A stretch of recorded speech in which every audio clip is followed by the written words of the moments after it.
आज आम एठारे कहीं उपस्थित अच्छा समस्त को अल्प बहुत जना।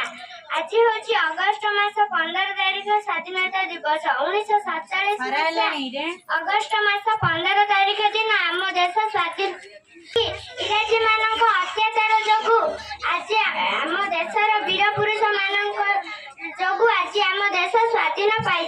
महात्मा गांधी, सुभाष चंद्र बोस, जवाहरलाल नेहरू, जयराजगुरु, झांसी लक्ष्मीबाई भली अन्य वीर पुरुष मानकर बलिदान त्याग जो आज आम देश स्वाधीन पाई। प्रथमे वीर मान कोटि कोटि प्रणाम।